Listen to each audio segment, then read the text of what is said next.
Hey! Okay, I'm really nervous for this, but it's gonna be okay. It's gonna be fine. We're gonna be okay. If I can figure out where my camera is. There we go. I can focus. Okay. This is my little podcast. I'm so excited, but also nervous. Oh my gosh. Okay, so today I'm going to probably should look at my script. That I spent forever writing. That would probably be very helpful. So this is a lovely little podcast I'm starting. I'm just gonna jump right into this as soon as possible because I'd like to go to sleep. But also, I don't want to edit a bunch of this because I have no clue on how to even start doing that. So yeah. So we're gonna focus my podcast. I probably should, do my introduction. I'm Naomi Gonterman. This is gonna be my podcast. A little bit of true crime, but a little bit more of like the sciencey side because that's my favorite part on how they actually like catch the killer. That's one of my favorite things. This is a pretty popular case, pretty recent too, actually. Well, the crimes aren't recent, but him actually being caught is pretty recent. We are going to be talking about the Golden State Killer. He's also known by a bunch of other names, but I'm just going to refer to him as the Golden State Killer because that's the one that the media has dubbed on him. But his real name is Joseph James D'Angelo. I'm going to be calling him Joe because that's what everybody called him. And because I don't really believe in I don't really believe in the name. It gives them power, all that jazz. Bunch of psychology stuff behind that. But so Joe. I am going to give a little rough disclaimer. The stories are not pretty.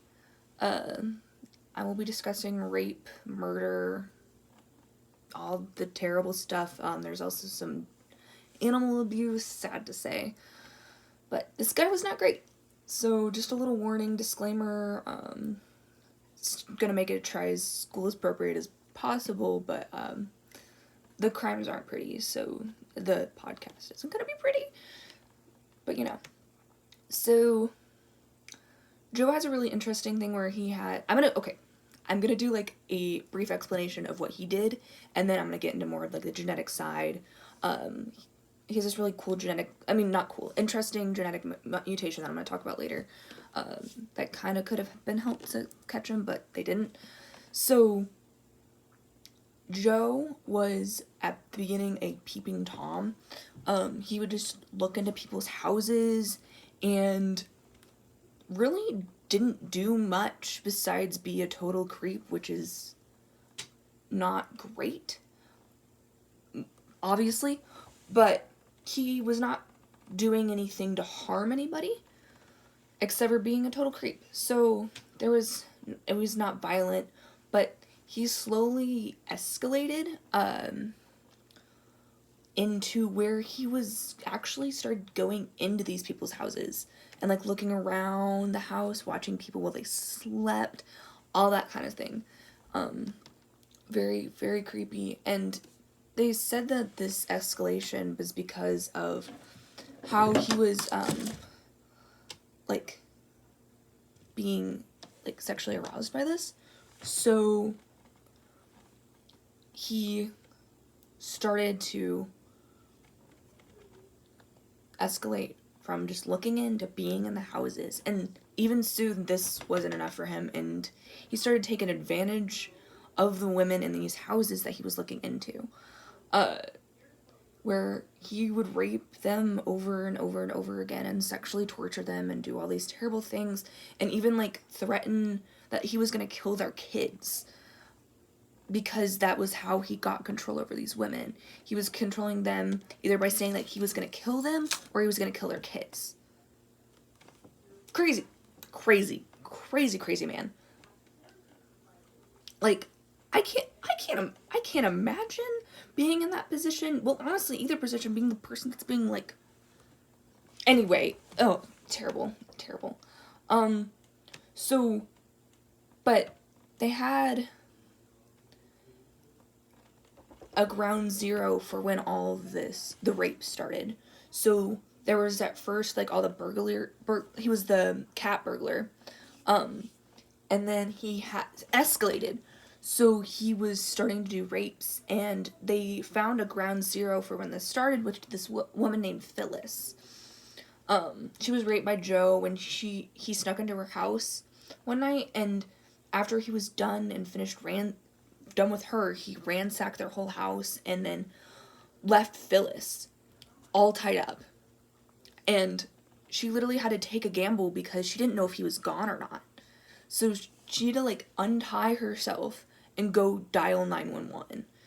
And this terrifying. I can't imagine being this girl.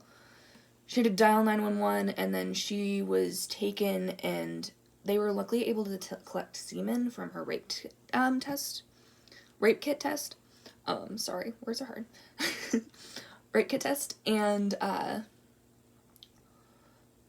the thing that bothers me about this, and I believe this was mid-70s. So they had the ability at that time to test if what the blood type was from the DNA. They couldn't do all, like, this fancy stuff where they could tell you, like, if it was, like, what their, like, chromosomes looked like, if like, if they had any gene, like, mutations or anything like that. But they could tell the blood type. And not everybody has the same blood type, and that could be used to help narrow down, like, a suspect. But you know what? They didn't do that. And they could have also tested for unique enzymes, which that will actually come up a little bit later. And how, not really how they caught them, but, like, some, like, abnormalities in the evidence they were finding. Anyway, so, but they didn't do any blood type tests or any enzyme tests because the investigation was pending. So they didn't take the advantage of what they had. And because of it was pending, they didn't further, like, look into this, which is terrible. If you can't tell, the police work on this case frustrates me so much because this man could have been caught way earlier. So frustrating. But after Phyllis, he goes on and finds 49 other people to rape, and which is crazy. And they were all young girls. Not young girls, like this is still young teenagers, young women, like, crazy. But soon, that's not even enough for him, and he decides that he needs to murder people. He murdered 13 people that they know of, and all of this had a very similar MO. He would tie up the woman. If there was a man in the house, he would tie them up too. And he would then rape the woman and then kill all the people in the house. So the first one that they tied into, like, the rapes that they had been seeing was this man and his girlfriend. So this was an attempted murder. He didn't actually end up killing them, thank goodness. But the start of this rampage, he went and getting ahead of myself. So he went and tried to kill this man and this woman, this boyfriend and girlfriend, but they ended up getting away. Thank goodness. By some miracle, they got away. But literally not that long after, and it was, I believe, 2 blocks away, he went into another person's house and raped and murdered a couple. And before this, he went on a rampage and, like, bludgeoned a dog to death. It's crazy. And his, like, escalation, so he started murdering these people, but he found, like, methods. He found that a gunshot's too loud, and then found out that bludgeoning is the way to go because it's quiet. But then they found out there's too much blood, and he used, like, a sheet. So he started covering up what he was doing better and better. So, which also meant that there was less DNA evidence left behind by him. So, getting harder and harder to catch, and it still doesn't help that there's still not a lot of like, DNA anything to really help besides like a blood type test. That is it. Until 1986, but I'll get back into that. So this rampage of rape and murder and burglaries lasted from 1974 of April of 1974 to this is his assumed last attack in May of 1986. 12 years. This man could not have been caught. 12 years. Yeah. 12. It's crazy. Makes me frustrated. But, so this is the more like genetic side. So that's a little background. If you want just the genetics, I'll put like a thing down below. Like, skip to this part. But, if this is what you came for, I got you. So the genetics of this case. So I want to do like a little background on like DNA with forensic science unit of the FBI and stuff.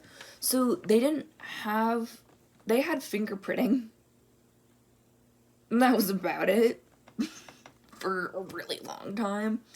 Like they would like, press your finger and then they would be like, oh, those worlds are kind of the same. That's how they got people.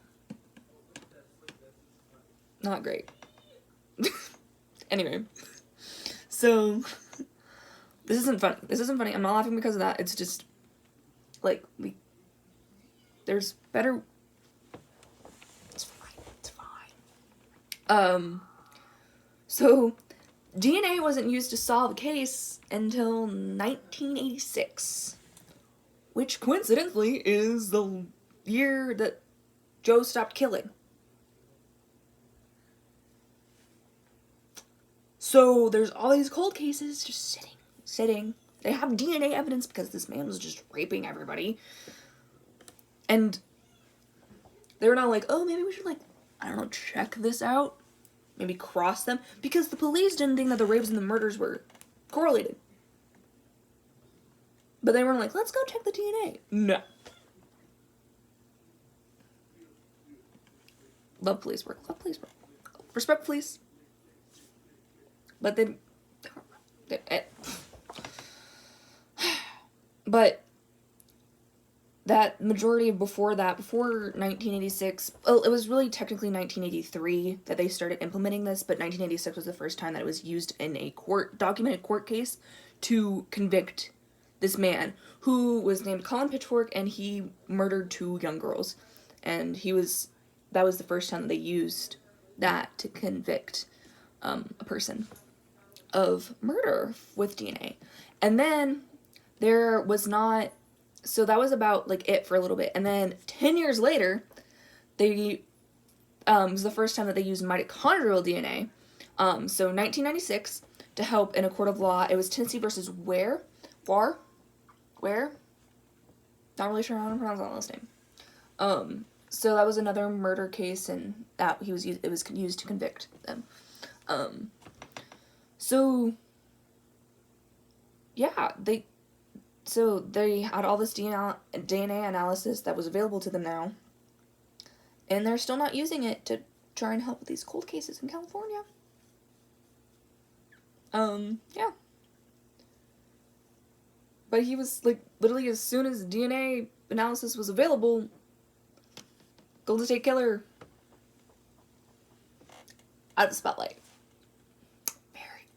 I don't know. The police said he was, they stated that Joe was skilled and organized in what he was doing because nobody caught him. Honestly, I think he was just really freaking lucky. Over and over and over again. Really lucky. That no one saw him. No one thought, oh, that's weird.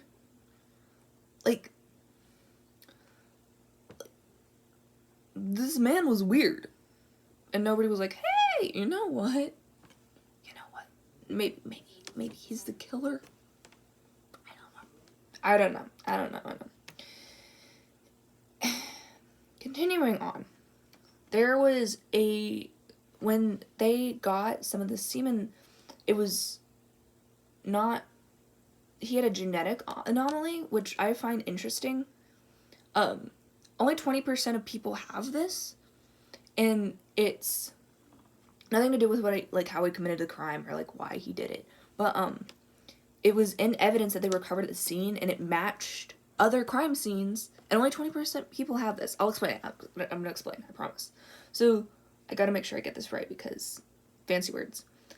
So the semen that they found on the rape and murder victims had something called non-secretor material. And so this happens when someone doesn't secrete blood antigens. And this is a mutation that only 20% of the people in the population have. 80% of the people don't have this. And there was a suspect that they had that didn't have this, and they thought it was him for the longest time. But no. But this genetic mutation, I'm getting back on track. This happens when the genetic mutation in FUT1 and ABO gene, where there's a miscommunication about the antigens and they don't attach themselves to the red blood cells.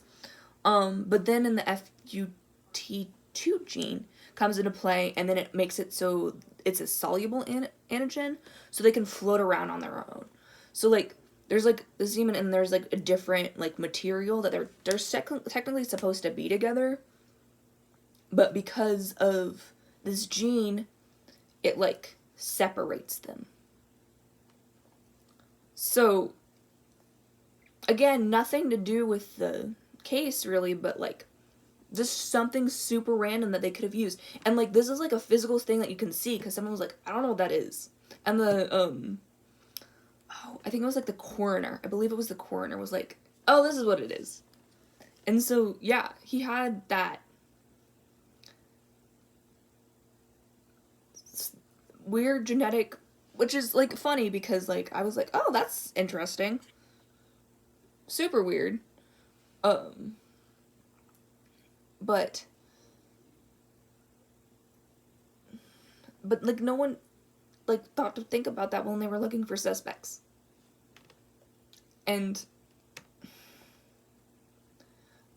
I really hate this case because a lot of the decisions that like they filed this stuff away, and a lot of it was because their sheriff, I believe, was trying to like rerun for office, and he didn't want any more of this publicity about this murder and like the rape being the same person, because it made the police look incompetent,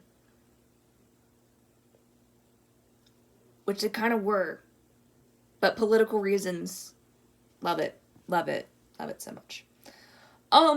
But good news, this man, this terrible human being, I don't know if he's a human being at this point, gets caught. Yay! Took him 40 years, but in 2018, they figured out who he was. And guess what? It was through those ancestry tests. The ancestry test that everyone's like, oh, let me send my DNA into this company and then they'll tell me who I'm related to. That's how he was caught.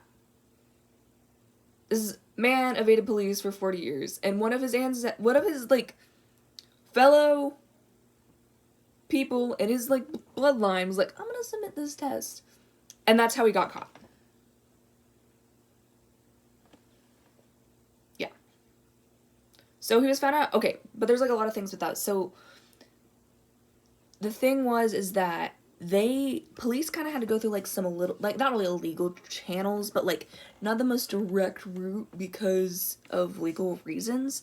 The way that they wanted to go through was with 23andMe and Ancestry. So they usually you have to get a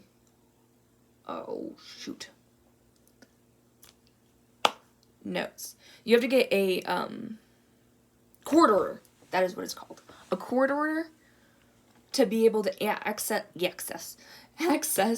these people's information, because it's private. Because you're looking at these people's like DNA and stuff. So like it's private. But there's this handy dandy little place called GED, GED match. And they kind of have, like, this big, like, pool, like, collection of people's DNA samples. And it's more public. So they don't have to go through, like, the main brands, like 23andMe, to get this DNA. So they went back and they were like, hey, would you mind, like, just, like, comparing this, like, little piece of DNA that we have from, like, a cold case from, like, a really long time ago to DNA that you have in your database? Like, because this man, Joe, had never been, like, he'd never been in jail. He'd never done anything like this, which is crazy. Also, totally forgot to mention this. He was a police officer. He had a degree in criminal justice. I'm pretty sure that's why he got away with so much of this stuff. Imagine if he was actually, like, a good, decent human being and a police officer. Like, maybe he would have done some good, because he was apparently pretty good at evading police, so he could figure out how people were evading police. So frustrating. People frustrate me so much. But, so, they upload Joe's DNA to this big, gigantic database, and they get a match with a distant relative, and they find Joe through this distant relative. Yeah. Like, through the most basic, like, this was like a shot in the dark. They had no clue if this was gonna work. And they went, boing, and they found him. After 40 years, they found him. So, they found him in 2018. His trial was set for 2020. It's gonna be great. Then the global pandemic happened, and everything got shut down. So, his trial was, like, set back to, oh my gosh, August. Late August. Late August was his trial. He was convicted in November. This makes me really happy. This terrible human being that had spent 40 years of his life free from police was convicted, found guilty, of 13 counts of rape and 13 counts of murder. But this part does make me a little sad. He made a plea deal to where he couldn't get the death penalty, because the death penalty is allowed in California. But the good news is that he was given 11 consecutive life sentences. That makes me really happy. I feel bad for Joe's family. I really do. Like, that's terrible to find that stuff out. But, like, all those families that lost their loved ones or were traumatically, like, scarred for the rest of their lives, they finally get closure. Like, I can't imagine how good that feels to know that the man that hurt you is behind bars. And he was given 11 consecutive life sentences. So he's away. He's gone forever. He's he should be 75 now. 75 now, because it's 2021. Yeah. So, his life sentence is not going to be very long. But, at least he's gone. Like, I'm happy. It's terrible what happened, and it's terrible that it took 40 years, but at least they caught him. And through the amazing power of science and DNA and genetics and all that wonderful stuff, like, it's absolutely stunning. Love it. Love it, love it, love it, love it, love it. But I know, I hope this was informative. I hope you learned something. I learned something. I had a blast putting this together. I hope I was entertaining. Hopefully. I didn't really do much. I kind of moved my hands around a little bit. But I'm gonna put all this stuff, like, all my sources and stuff down below so you can, like, see everything, where I got it. Yeah. Had a great time. So, yeah. I hadn't taken a genetics class, I wouldn't have done this. So, yeah. Maybe I'll keep doing it. Who knows? Maybe I like it this much. We'll see. But, yeah, I had a blast. Thank you for watching. Yeah. See ya.